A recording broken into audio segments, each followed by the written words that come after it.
fires which brought them to a standstill. Spanish firefighters from the military emergency unit worked through the night into Wednesday to contain the Celas wildfire, which has scorched over 1,700 hectares of land. The emergency unit joined regional firefighting teams in an overnight operation, and authorities have evacuated residents from 6 villages as a precaution, also tackling active flames and strengthening containment lines to prevent the fire from spreading further. Prime Minister Pedro Sanchez visited the command center of the Guadalajara wildfire and said Spain records 4 times as many wildfires as a year ago. And in southeastern France, a wildfire swept through wooded hillsides along the village of Cotignac, leaving widespread damage. The blaze scorched about 2,500 hectares and forced the evacuation of 300 to 400 residents from Corin, Cotignac and Montfort. Around 800 firefighters remained on the ground, battling lingering hotspots as southern Europe continues to face increasingly intense wildfire seasons fueled by hotter, drier conditions.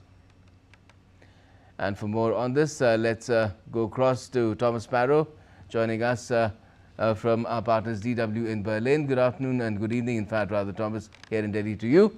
How bad is it across Europe right now? It is indeed a very challenging situation. You mentioned already the cases in Spain and the cases in France. Those are 2 countries that are every year particularly affected by wildfires. In fact, the southern part of Europe, so Spain, France, Italy, Greece, Cyprus, etc., those are the countries that are at the center of this challenge from a European perspective. However, authorities in Europe have stressed that the problem is not unique to the Mediterranean countries, that in fact countries in northern Europe, and that includes Germany, that includes other nations like Sweden, are also being more and more affected by wildfires. There are also wildfires here in Germany that are now being fought.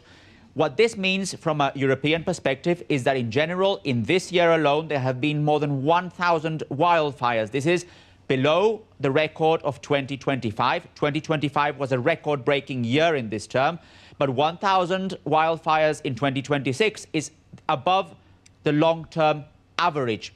So what this tells you is that this is a problem that is becoming more and more serious for Europe, which is also intensified by the fact that June was a very hot month here in Europe, with heat waves, with a lot of problems, with dry conditions, which essentially is telling authorities that the season could be particularly long. Right. And Thomas, how much coordination is there now between European countries as the fires keep spreading? There is more and more coordination in Europe because there is an understanding that this is not a challenge that countries can cope with individually. Obviously, the first response is a national first response. So if there's a wildfire in Spain, the first to go to try and tackle that wildfire will be Spanish firefighters.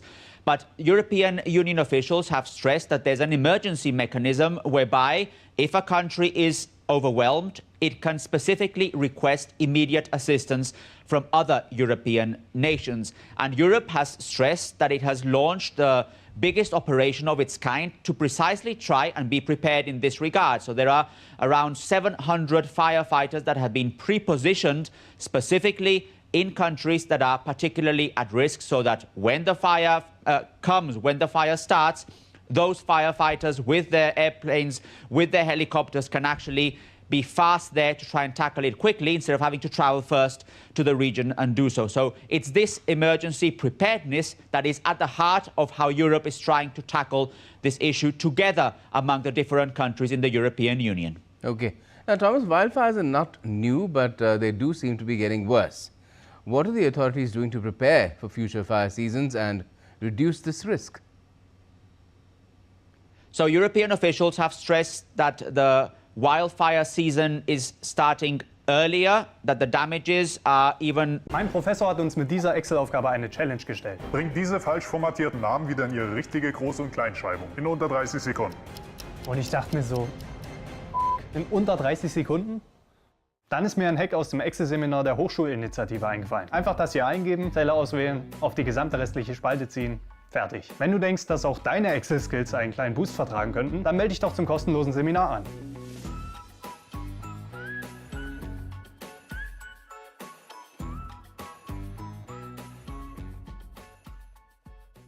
using satellite images to help tackle the situation on the ground with the help of those satellite images that come, for example, from the Copernicus satellite, a European satellite program. So what all this tells you is that Europe's strategy is, on the one hand, obviously focused on helping those countries that are particularly affected, but on the other hand, obviously also focused on preparedness, also focused on making sure that when these things happen in the future, that Europe can be as prepared as possible.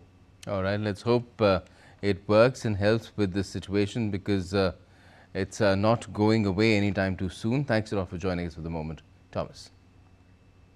Now, French Parliament on Tuesday approved a ban on social media use for children under the age of 15, making it the first country in the European Union to introduce such an age limit. The bill, championed by President Emmanuel Macron,